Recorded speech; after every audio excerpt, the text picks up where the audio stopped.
Que a graça e a paz do Senhor Jesus Cristo seja sobre a sua vida e sobre a sua família. Quero compartilhar com você o texto de Marcos, capítulo de número 10, versículo 32 a 34, que diz assim: Estavam de caminho subindo para Jerusalém, e Jesus ia diante dos seus discípulos. Estes se admiravam e o seguiam tomados de apreensões.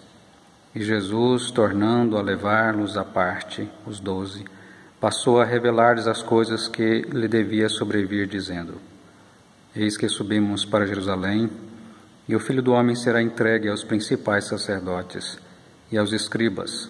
Condená-lo-ão à morte e o entregarão aos gentios. Hão de escarnecê-lo, cuspir nele, açoitá-lo e matá-lo, mas depois de 3 dias ressuscitará. Houve um dia que eu estava ouvindo uma reportagem que falava sobre a Páscoa, como decorar a casa para a Páscoa. Infelizmente, falou de tudo, menos de Cristo ou do Cordeiro de Deus. E quando nós lemos esse texto, o Senhor Jesus aqui está antecipando aos discípulos o que haveria de acontecer. E quando nós chegamos, ele falando sobre a sua morte e ressurreição, e quando nós chegamos então no capítulo 14, em diante, que vai falar sobre a 14 de Marcos, sua última semana de vida na terra, nós temos então, ali já no início do capítulo 14, a preparação de Jesus sendo ungido para a sepultura, por aquele perfume que é derramado sobre a sua cabeça. Jesus está sendo preparado para a sepultura. Você pode ver isso no versículo de número 8 de Marcos 14. Depois, Jesus come a Páscoa com seus discípulos e institui a Santa Ceia. Em seguida, Jesus vai para o jardim do Getsêmani, preparar-se em oração para o que viria a seguir. E o que viria a seguir? Viria traição, abandono, negação, prisão, julgamentos injustos, açoites, bofetadas, gusparadas, humilhação, zombaria e morte. O julgamento do Filho de Deus, na quinta-feira à noite, logo após ser preso, o Senhor Jesus é levado para Anás, sogro de Caifás, sumo sacerdote. Lá o Senhor é interrogado por Anás. Quinta-feira à noite é julgado por Caifás pelo Sinédrio. E na sexta-feira de manhã, sentenciado à morte pelo Sinédrio. Tendo sido condenado no tribunal dos judeus, é levado para Pilatos. Pilatos o envia ao rei Herodes. Herodes o manda de volta a Pilatos. Pilatos, que representava o tribunal romano, o condena à crucificação, mesmo dizendo várias vezes que não achava crime algum em Jesus. Mas ele prefere lavar as mãos e o entregar a Cristo para ser crucificado. O Senhor Jesus é crucificado às 9 horas da manhã. No capítulo 15, 25, você pode observar isso. Às 6 horas era a primeira hora do dia para os judeus. Então, ao meio-dia,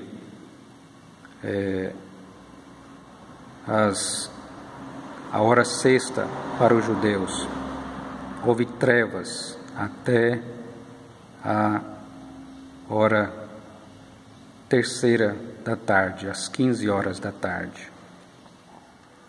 Essas foram as piores horas, onde o Senhor Jesus clama: Deus meu, por que me desamparastes? Houve trevas sobre a face da terra. O Senhor Jesus ficou na cruz 6 horas, até que ele dá um brado de: está consumado, está feito, está terminado, está concluído todo o pagamento na cruz dos nossos pecados. Tetelestai é o que Jesus exclama na cruz. Então, ele dá o seu último suspiro e morre. À tardezinha, o Senhor Jesus é sepultado por José de Arimateia e Nicodemos. Eles tiram o corpo do Senhor Jesus da cruz. No sábado, os discípulos escondidos choram, as mulheres choram, trancados, fechados as suas portas. Guardas guardam o sepulcro numa tentativa de evitar um roubo do corpo pelos discípulos ou a ressurreição. Mas no domingo de manhã, o Senhor Jesus Cristo ressuscitou. No domingo de manhã, o Senhor Jesus rompe os grilhões da morte, porque ele não podia ser preso por ela. O preço dos nossos pecados foi pago. A justiça de Deus foi satisfeita. A ira, o juízo, a condenação, o inferno que merecíamos foi absorvido pelo Senhor Jesus. O pagamento havia sido feito. O Senhor Jesus agora está vivo e reina para sempre. Onde havia tristeza, agora há alegria. Onde havia angústia, agora há júbilo. Onde havia desesperança, agora há esperança. Esse, meu querido, minha querida, é o sentido da Páscoa. O Cordeiro de Deus, Jesus, que é oferecido na cruz para redimir os pecadores.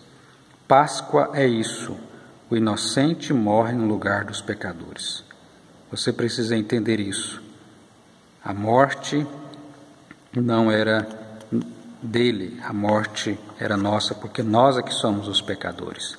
Mas Cristo assumiu o nosso lugar, para que nós não viéssemos a perecer, a morte eterna. A Páscoa verdadeira, eu pergunto para você, já chegou para a sua vida? Você já teve um encontro com o Cordeiro de Deus, o Senhor Jesus, e se rendeu a Ele como seu Senhor e Salvador? Caso contrário, a Páscoa ainda não faz parte da sua vida. A libertação dos pecados, a ressurreição, ainda não chegou para você, caso você ainda não tenha entregado a sua vida ao Senhor Jesus Cristo e o confessado como Senhor e Salvador da sua vida. Mas eu te pergunto ainda, você quer a verdadeira Páscoa hoje para você, hoje mesmo? Então confesse a Deus os seus pecados e creia em Cristo Jesus como seu Senhor e Salvador. Renda-se ao Senhor Jesus Cristo e entregue a sua vida a Ele. Você quer fazer isso agora? Então ore comigo. Amado Deus, querido Pai, em nome do Senhor Jesus Cristo, nós te buscamos, porque Ele é o Cordeiro de Deus, que tirou o nosso pecado lá na cruz, para que nós tivéssemos o perdão e a salvação. E nós queremos nesta hora, ó Deus, te suplicar, que tenha misericórdia, ó Pai, de cada um de nós, de todas essas pessoas que te buscam em oração agora, entregando as suas vidas a Ti. Que o Senhor, ó Deus, conceda-lhes a graça do perdão, da fé em Cristo como Senhor e Salvador. Ó Deus, em nome de Jesus, tem misericórdia, Senhor. Que a Páscoa verdadeira chegue ao coração de cada um dessas pessoas que ouve, ó Deus, esta mensagem. E que o Senhor, ó Deus, as transforme em novas criaturas. Dá-lhes a graça do novo nascimento, do arrependimento dos pecados e da fé em Jesus Cristo como Senhor e Salvador. É no nome dele que nós oramos e que nós pedimos ao Senhor, em nome de Jesus. Amém. Que Deus abençoe a sua vida. Não deixe de ler a palavra de Deus. Adquire uma Bíblia se você não tem e procure uma igreja séria que ensina verdadeiramente a palavra de Deus, para que você possa crescer na comunhão com Deus e na comunhão com a igreja do Senhor Jesus Cristo. Que Deus te abençoe, a você e a sua família, e um grande abraço em nome de Jesus. Amém.